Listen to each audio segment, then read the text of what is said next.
Hello, my dear friends and my dear children. This is third standard, subject English. In the last session, we have seen how everybody was busy going to the town hall without helping the old woman sitting on the road. प्रिय मित्रांनो आणि मुलांनो, मागील तासाला आपण पाहिलं की कसा शहरातील प्रत्येक जण रस्त्यात बसलेल्या म्हातारीला मदत न करता लगबगीने टाउन हॉल कडे जात होता. कोणीही त्या वृद्ध स्त्रीला मदत केली नाही. Now it's time to learn and see what happens next. So let's go for it with Rajdi. Many people come and go without helping the old woman. अनेक लोक त्या रस्त्याहून जातात आणि येतात. कम अँड गो, येतात आणि जातात. Without helping the old woman, त्या वृद्ध स्त्रीला मदत केल्याशिवाय अनेक लोक त्या ठिकाणाहून येतात आणि जातात. But nobody is helping the old woman. Now what happen next? There comes a small child. The small child asks, hello old woman. नमस्ते आजी. Why are you sitting here? तुम्ही या ठिकाणी का बरं बसलेले आहात? Why are you sitting here? The old woman says, I fell down and I can't get up. मी या ठिकाणी पडले आहे आणि मला आता उठणे शक्य नाही. मी आता उठू शकत नाही. Then the small child says, Can I help you? मी तुम्हाला मदत करू का? Helps the old woman to get up. आणि तो त्या वृद्ध स्त्रीला उठण्यासाठी मदत करतो. हेल्प्स म्हणजे मदत करतो. द ओल्ड वुमन, त्या वृद्ध स्त्रीला टू गेट अप, उठण्यासाठी. Where do you want to go? Where म्हणजे कोठे, वॉन्ट म्हणजे इच्छा असणे आणि गो म्हणजे जाणे. तुम्हाला कोठे जाण्याची इच्छा आहे? As we can see in this picture, this is the town hall. This is the town hall and on the way to the town hall this old woman is sitting on the road. Nobody helped her, but this small child is helping her. परंतु हा छोटा मुलगा मात्र या वृद्ध स्त्रीला मदत करताना आपण या चित्रामध्ये पाहू शकतो. How he is holding her hand and trying to get her up. कशा पद्धतीने त्याने या वृद्ध स्त्रीचा हात पकडून त्यांना उभं करण्याचा प्रयत्न करत आहे. Now old woman says, जेव्हा हा मुलगा म्हातारीला विचारतो की तुम्हाला कुठे जायचे आहे, तेव्हा म्हातारी म्हणते, दॅट ओल्ड वुमन सेज, ती वृद्ध स्त्री म्हणते, can you take me to the town hall? Can you, तू हे करू शकतोस का? काय? टेक मी, मला घेऊन चल. To the town hall, town hall कडे मला घेऊन जाऊ शकतोस का? द स्मॉल चाइल्ड सेज, आणि मग हा छोटा मुलगा म्हणतो, शुअर, कम विथ मी, नक्कीच, चला माझ्या बरोबर. आणि मग तो छोटा मुलगा त्या वृद्ध स्त्रीला घेऊन टाउन हॉल कडे जातो. Here we can see how the small child is taking that old woman to the town hall. या ठिकाणी या चित्रामध्ये आपण पाहतोय की हा छोटा मुलगा कशा पद्धतीने त्या वृद्ध स्त्रीला हाताला धरून तिचं गाठोडं सुद्धा जवळ घेऊन, गाठोडं सुद्धा त्याने एका हातात पकडलंय आणि एका हाताने त्या वृद्ध स्त्रीला आधार देऊन तो तिला टाउन हॉल कडे घेऊन येत आहे. Now they walk to the town hall. ते दोघेही टाउन हॉल कडे येतात. All the other people are waiting there. आणि तेथे जमलेले सर्व लोक, ऑल द अदर पीपल, इतर सर्व लोक त्या ठिकाणी वेटिंग म्हणजे वाट पाहत आहेत. या टाउन हॉल मध्ये इतर सर्व लोक वाट पाहत आहेत. हे टाउन हॉल मध्ये जमलेली ही लोक आहेत पहा. हीच ती लोक जी वाट पाहत आहेत. Now here we can see, this is the strong man, this is the rich woman, this was the first man and this was a young woman. These were the people who met this old woman on the street. हेच ते लोक होते जे रस्त्यावरती या वृद्ध स्त्रीला भेटले. But they didn't help her. परंतु त्यांनी या वृद्ध स्त्रीला मदत काही केलेली नव्हती. Now they are talking with each other. आणि आता ते एकमेकांशी बोलतायत. स्ट्रॉंग मॅन सेज, हा पहिलवान म्हणतो, oh look at that old woman. अरेच्या, पहा तरी या वृद्ध स्त्रीला. ही वृद्ध स्त्री इकडेच येत आहे. देन रिच वुमन सेज, ही श्रीमंत स्त्री म्हणते, व्हाय हॅज शी कम हिअर, ती या ठिकाणी कशासाठी आली आहे. व्हाय म्हणजे का, ती या ठिकाणी का बरं आली आहे. Then the first man says, first man जरा डोकं चालवतोय, तो जरा विचार करतोय आणि तो म्हणतोय की वेअर्स द मेयर, हे सगळं ठीक आहे परंतु मेयर कुठे आहेत. मेयर म्हणजे महापौर, शहरातील प्रमुख व्यक्ती, जिच्या हस्तेच आज हा पुरस्कार देण्यात येणार आहे. तर हा फर्स्ट मॅन, तर हा पहिला माणूस विचारतोय की महापौर कुठे आहेत. मात्र द यंग वुमन सेज, ही आहे ती तरुण स्त्री जी म्हणते, I know the mayor will select me, तिला असा विश्वास आहे म्हणून ती म्हणते, आय नो, मला माहित आहे, द मेयर, महापौर, विल सिलेक्ट मी, माझीच निवड करतील. कशासाठी निवड करतील, सर्वश्रेष्ठ व्यक्ती म्हणून. So the strong man says, आणि मग नंतर हा पहिलवान काय म्हणतोय पहा, नो, मुळीच नाही, the mayor will select me, महापौर माझीच निवड करतील. All begin to quarrel, me, I am the best, you are wrong. आणि मग हे सर्वजण भांडण, या सर्वांमध्ये भांडण सुरू होतं आणि हे सर्वजण मग एकमेकांशी भांडायला सुरुवात करतात. ते म्हणतात की मीच आहे सर्वश्रेष्ठ, मी, I am the best, you are wrong, तुम्ही चुकता, you are not the best, तुम्ही सर्वश्रेष्ठ व्यक्ती नाही आहात. अशा पद्धतीने त्यांच्यामध्ये वादविवाद सुरू होतात. And that time old woman says, silence, शांतता राखा, यू आर ऑल रॉंग, तुम्ही सर्वजण चुकीचे आहात. Remove white hair wig and stand stall. Remove करणं म्हणजे काढून टाकणे. काय काढून टाकते ही वृद्ध स्त्री, व्हाईट, पांढऱ्या, हेअर, केसांचा, विग म्हणजे टोप, पांढऱ्या केसांचा टोप जो त्या वृद्ध स्त्रीने लावलेला असतो तो टोप ती काढून टाकते. अँड स्टँड स्टॉल, आणि ती व्यवस्थित ताठ उभी राहते. स्टँड स्टॉल म्हणजे काय, तर ती ताठपणे उभी राहते. ज्या पद्धतीने आपण अगोदर पाहिलं की ती कशी वाकलेली होती आणि मग तो मुलगा तिला धरून धरून तिला मदत करत करत तिला टाउन हॉलकडे आणलं. ती वाकून चालत होती, ती नाटक करत होती, परंतु ती खरोखरच वृद्ध स्त्री नव्हती, तर ती होती mayor. People says, oh the lady mayor, अरे बापरे, महिला महापौर, ओ द लेडी मेयर, अरे चा, या तर लेडी मेयर आहेत, ही महिला तर महापौर आहे. ओल्ड वुमन सेज, येस, होय, मी महापौर आहे.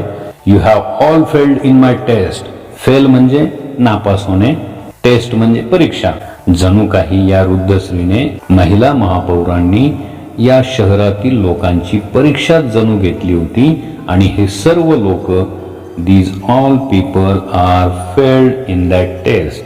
आणि त्या परीक्षेमध्ये या शहरातील इतर सर्व लोक नापास झाले, अनुत्तीर्ण झाले. No one was ready to help an old woman. महापौरांनी जे वृद्ध स्त्रीचं रूप घेतलं होतं त्या वृद्ध स्त्रीला कोणीही मदत करायला तयार नव्हतं. No one was ready, ready म्हणजे तयार असणे, आणि नो वन, कोणीही तयार नव्हतं, टू हेल्प, मदत करायला, अन ओल्ड वुमन, वृद्ध स्त्रीला. हिअर्स द ओनली वन, आणि ही आहे ती एकमेव व्यक्ती, हू हेल्प्ड, जिने मदत केली.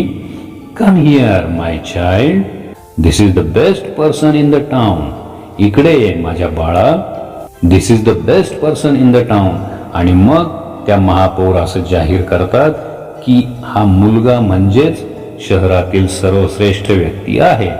या ठिकाणी आपण या चित्रामध्ये पाहू शकतो, या लहान मुलाच्या डोक्यावरती सर्वोत्तम व्यक्तीला दिला जाणारा मुकुट आहे आणि त्याच्या गळ्यामध्ये सर्वोत्तम व्यक्तीला बहाल करण्यात आलेलं बिरुद आहे. In this way we have seen from this small skit how the best person of the town has been chosen. तर अशा प्रकारे आपण या छोट्याशा स्किटमध्ये पाहिलं की कशा रीतीने शहरातील सर्वोत्तम व्यक्ती निवडली गेली. There were so many people in the competition. या स्पर्धेसाठी खूप साऱ्या लोकांनी मोठ्या अपेक्षेने हजेरी लावली. There were intelligent people in the form of the first man. पहिल्या माणसाच्या रूपात बुद्धिमान होते. Beauty was there in the form of the young woman. तरुण स्त्री प्रतिनिधित्व करत असलेलं सौंदर्य होतं. ताकदवान, प्रसिद्ध तसेच श्रीमंत असे सर्वच जण आपल्याला शहरातील सर्वोत्तम व्यक्तीचा किताब बहाल होईल या स्वप्नात होते. मात्र शहरातील सर्वोत्तम व्यक्ती म्हणून सन्मानित झाला तो म्हणजे छोटा मुलगा. नाटुकलीतील महापौरांनी अशी व्यक्ती निवडण्यासाठी जी माणुसकीची परीक्षा घेतली त्यामध्ये फक्त तो निष्पाप दयाळू मुलगाच तेवढा पास झाला आणि विजेता ठरला. यावरून आपण हे शिकलं पाहिजे की इतरांना मदत करण्यासाठी तत्पर असणं, इतरांबद्दल बंधुभाव प्रेमभाव बाळगणं हाच खरा धर्म आहे, हीच खरी माणुसकी आहे आणि अशा माणुसकीचाच विजय होत असतो. Now a short exercise is here. Look, listen and repeat. पहा, ऐका आणि म्हणा. या सूचनेनुसार a little task is asked to do here.